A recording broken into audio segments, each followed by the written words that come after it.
So this is the back of the freezer, and that's where the water comes into the ice cube tray.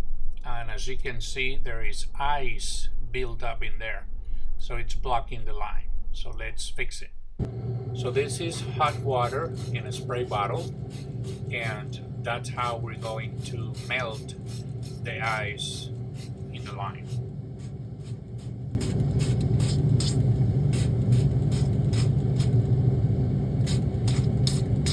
Now you spray it all the way into that tube.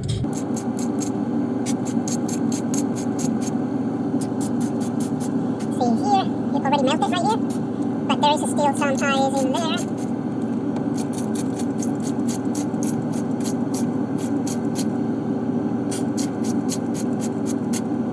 And I think that's it. See, all the way in. So if there's any ice in the tube, it will melt.